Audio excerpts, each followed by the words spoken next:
In a world of grim first-person shooters, empty open worlds, and endless checklist RPGs, only one series has the guts to give the public what they need and not just what they think they want. The 7-game series of glacially paced Japanese crime dramas mixed with the bouncer. Yakuza. Discover the legend of the Dragon of Dojima, Kazuma Kiryu, as you play through pretty much his entire life story. An epic tale wherein a pretty nice guy who just happens to be an unstoppable ass-beating machine falls into the Yakuza lifestyle to follow in his adoptive father's footsteps, and ends up reluctantly having to smack the shit out of half the population of Tokyo.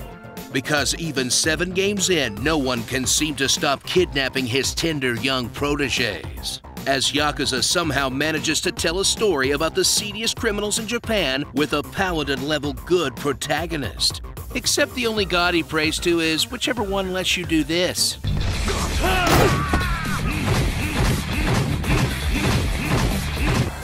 Discover the unique blend of dead seriousness and complete nonsense Yakuza brings to the table, as the storyline delves through every layer of organized crime in Japan, through the medium of the exact same neighborhood in pretty much every game, where you'll unravel intricate and nefarious schemes with higher and higher stakes, where the lives of the main characters are constantly hanging in the balance. And then you walk out of the story cutscene and spend hours doing the most ridiculous bullshit, like eating at every restaurant in town to gain experience, helping out every weirdo who approaches you around Coliseum, or whatever other shiny thing in this overfull toy box distracts you from the supposedly life or death struggle you cared about 10 minutes ago. Look, all of that Yakuza stuff can wait. I've got karaoke to sing!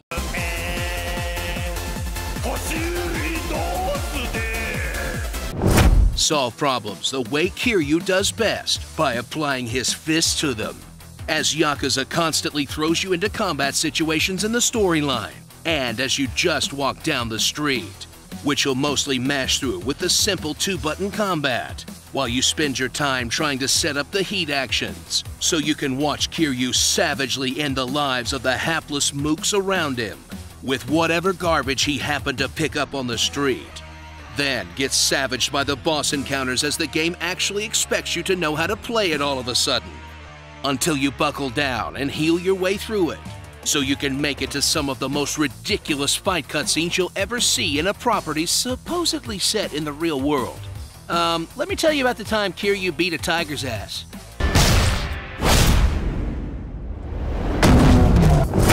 So cut off your pinky, part Fatal Fury, part minigame compilation that straddles the line between the ridiculous and the sublime better than any series since Metal Gear Solid. And that new one that's coming out?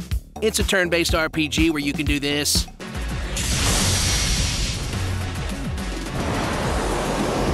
I don't know about you, but I'm sold. Starring Goku Tier Dad, Mr. Stab Your Girl, The Dude Abides, Thank You God Always, Penny, that friend you regret from high school, and A Million Faces to Be Destroyed. Shenmue, but good. Oh yeah, there was also this one where there was a bunch of zombies everywhere. We don't talk about that one. Tell us what you'd like to hear in my honest voice in the comments below. I am hilarious and you will quote everything I say. I give this video 5 minutes before it explodes. You lose, General Kenobi. Next time on Dragon Age Z. The amount of times I've been asked to say it's over 9,000. It's over 9,000.